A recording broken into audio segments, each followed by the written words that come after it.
இங்கே இருக்கின்ற இந்த ஒருங்கிணைந்த மாவட்டத்தில் இருந்தார். அதாவது நீர்வளத்துறை அமைச்சர். அவர் அந்த திமுக கட்சியிடம் எதிர்கட்சி தான். நான் அவருக்கு ஆதரவாலாம் பேசல, ஒரு உதாரணத்துக்காக பேசுகிறேன்.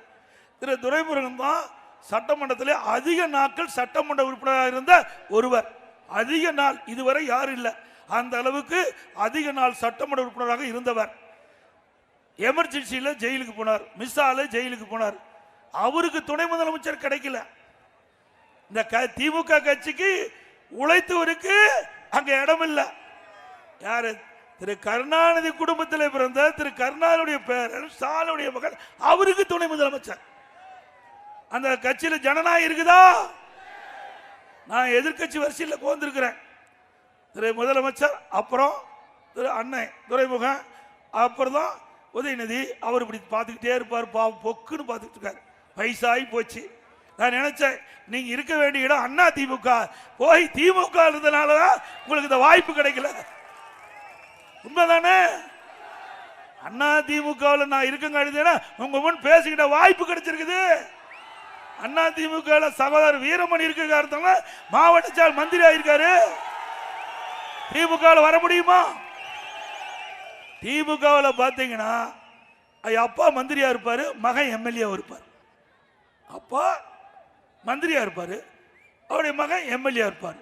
திரு ஐ பெரியசாமி யாரு? அவர் மகன் எம்எல்ஏ. திரு நேரு அவருடைய மகன் எம்பி.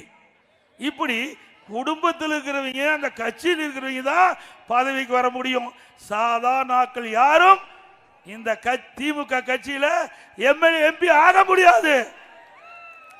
உதாரணத்துக்கு அனைத்து இந்திய அண்ணா திராவிட முன்னேற்ற கழகம், பொன்மனச்செம்மல் புரட்சி தலைவர் எம்ஜிஆர் இருக்கின்ற காலத்திலும் சரி, அம்மா இருக்கின்ற காலத்திலும் சரி, சாதாரண தொண்டன் கூட எம்எல்ஏ ஆக முடியும்.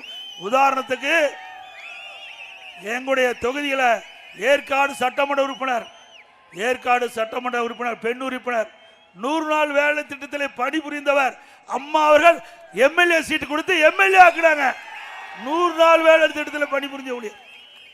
மீண்டும் 2021 அம்மா வெளியில வந்த அம்மாவுடைய அரசாங்கம் சரி, அண்ணா திமுக கட்சியில் சரி, அவருக்கு மீண்டும் ஏற்காட்டில் கொடுத்து மீண்டும் எம்எல்ஏ. அதே போல கள்ளக்குறிச்சி சட்டமன்ற இருக்கிறார்ல, அவர் பெயிண்ட் அடிச்சிட்டு இருந்தாருங்க. சாதாரண பணி செஞ்சார். கட்சிக்கு விசுவாசம், கட்சிக்கு உழைச்சார். அவர் பணம் காசு இருப்பதை பார்க்கல, அவருடைய உழைப்பை பார்த்தோம், அவர் விசுவாசத்தை பார்த்தோம், அவருடைய சேவையை பார்த்தோம்.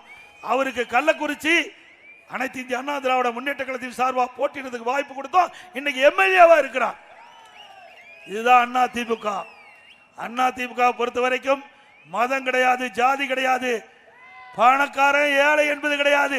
யார் இந்த இயக்கத்திற்கு விசுவாசமாக இருக்கிறார்களோ அவர்கள் நிச்சயமாக உயர்ந்த இடத்திற்கு வர முடியும். நிறுவனம் அண்ணா திமுக வர முடியுமா? சாதாரண ஏழை வர முடியுமா? பிளே ஸ்டோர் மற்றும் ஆப் ஸ்டோரில் இருந்து பாலிமர் செயலியை QR கோடு மூலம் பதிவிறக்கம் செய்யுங்கள். செய்திகளை உடனுக்குடன் பெறுங்கள்.